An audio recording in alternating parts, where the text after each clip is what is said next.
The humid Illinois air hung heavy as I stepped out of my beat-up Toyota Corolla, the familiar Springfield heat already clinging to me like a second skin. It was July, and the cornfields surrounding the city were a vibrant green, promising a bountiful harvest. I, however, felt anything but bountiful.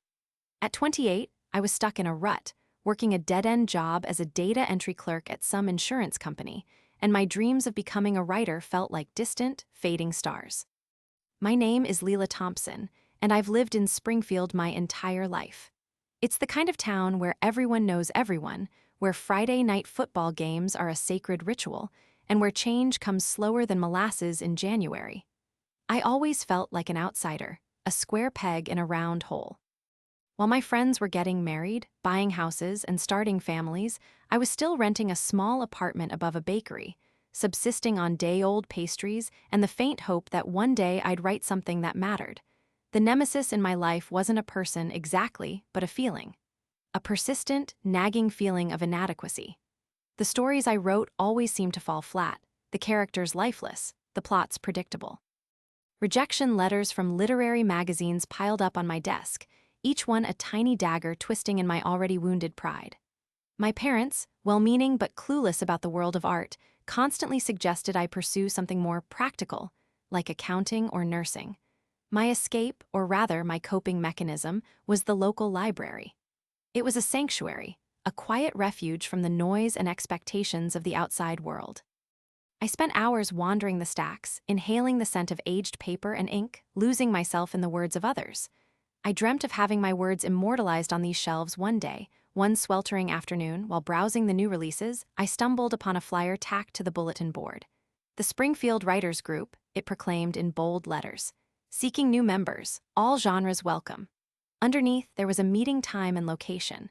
My heart skipped a beat. Could this be it? Could this be the opportunity I needed to finally break free from my self-doubt?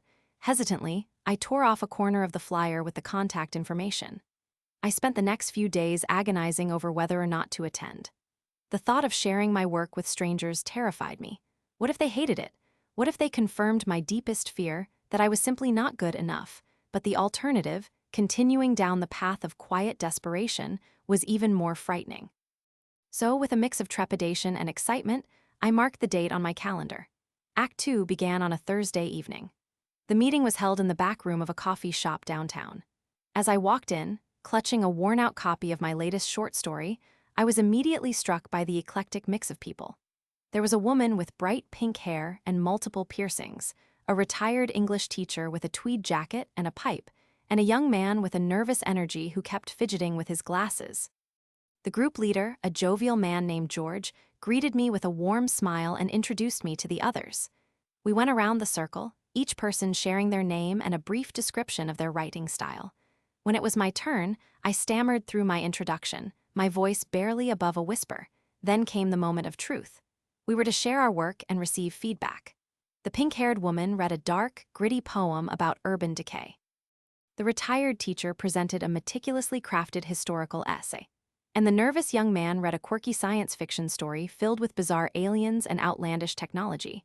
When it was my turn, my hands trembled as I passed out copies of my story. It was a simple tale, about a young woman who moves to a small town and rediscovers her passion for painting. As I listened to them read, I couldn't help but cringe at the clichés and predictable plot points. The feedback was mixed. Some praised my descriptive language, while others criticized my lack of originality. The retired teacher, in particular, was brutal, pointing out every flaw with surgical precision. By the time the session was over, I felt completely deflated. My worst fears had been confirmed. I wasn't a writer. I was a fraud. The next few weeks were a blur of self-doubt and creative paralysis. I stopped writing altogether. The rejection from the writers' group had amplified my insecurity, making it impossible to even look at my laptop without feeling a wave of nausea. I started calling in sick to work, spending my days in bed, wallowing in misery. I even considered giving up on my dreams altogether. One rainy afternoon, while aimlessly flipping through channels on television, I stumbled upon a documentary about J.K. Rowling. The film chronicled her struggles, from being a single mother on welfare to facing countless rejections before finally publishing Harry Potter. Something she said resonated with me. Rowling said, Sometimes, reaching out and grabbing for a dream can feel like clinging to a thread. But sometimes, that thread is strong enough to pull you up. Her words sparked a flicker of hope within me. Maybe I wasn't a complete failure. Maybe I just needed to try harder, to push myself beyond my comfort zone. I decided to revisit my short story, the one that had received so much criticism from the writers' group. This time, instead of trying to write what I thought people wanted to read, I decided to write from the heart.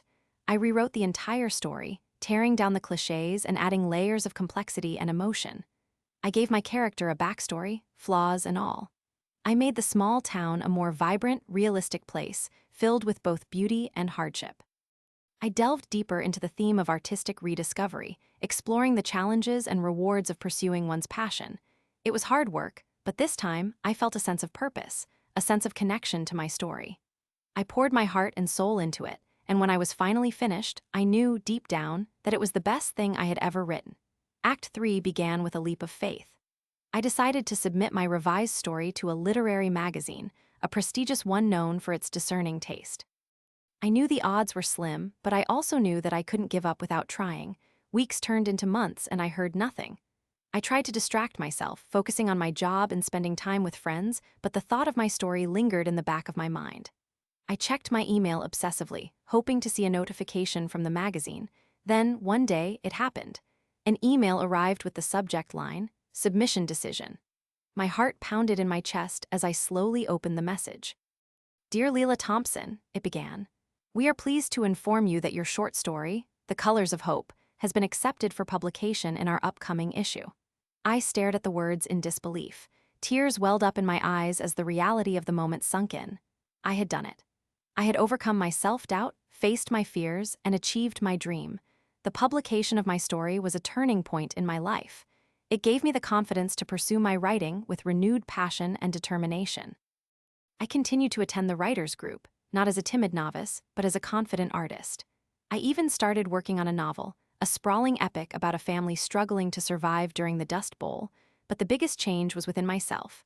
I had learned that failure is not the opposite of success, but a stepping stone towards it. I had learned that the only way to overcome fear is to face it head-on. And I had learned that even in a small town like Springfield, Illinois, dreams can come true. The twist, while The Colors of Hope was a success, the editor of the literary magazine saw something in my writing and wanted me to write about something else. They wanted the article written about Springfield's dark history as the hometown of Abraham Lincoln. The editor had grown up in Springfield and hated how everyone tried to whitewash the history of Lincoln. They wanted someone to find the dark truths. I had never done anything like investigative journalism. I didn't know the first thing about researching historical records or interviewing witnesses, but the challenge intrigued me, and the thought of uncovering hidden truths, of giving a voice to the voiceless, was too compelling to resist. I started by visiting the local historical society, where I spent hours poring over old newspapers, letters, and documents. I discovered a side of Springfield that I had never known existed, a city rife with corruption, racial prejudice, and economic inequality. I interviewed elderly residents who remembered the city's dark past, people who had been marginalized and forgotten by mainstream history. I learned about the struggles of African Americans who had faced discrimination and violence, the plight of factory workers who had been exploited and abused, and the stories of ordinary people who had been caught in the crossfire of power and greed. As I delved deeper into my research, I began to see Lincoln in a new light. I realized that he was not the perfect, idealized figure that I had been taught about in school, but a complex, flawed human being who had grappled with difficult choices and made mistakes along the way. I wrote about Lincoln's evolving views on slavery, his controversial decisions during the Civil War, and his complex relationship with the African American community. I also wrote about the unsung heroes of Springfield, the people who had fought for justice and equality, often at great personal risk. My article was controversial, to say the least. Some people praised me for shedding light on Springfield's hidden history, while others accused me of tarnishing Lincoln's legacy. I received hate mail, threatening phone calls, and even a few death threats. But I also received messages of support and gratitude from people who had been waiting for someone to tell their stories. I realized that I had touched a nerve, that I had sparked a conversation that needed to be had. In the end, the controversy surrounding my article only made it more impactful. It was widely read and discussed, and it led to a renewed interest in Springfield's history. The city even established a task force to investigate some of the issues I had raised. As for me, I continued to write, exploring the hidden corners of my community and giving a voice to those who had been silenced for too long. I had found my purpose, not just as a writer, but as a storyteller who could make a difference in the world. And it all started with a leap of faith, a writer's group, and the dark underbelly of a hometown hero.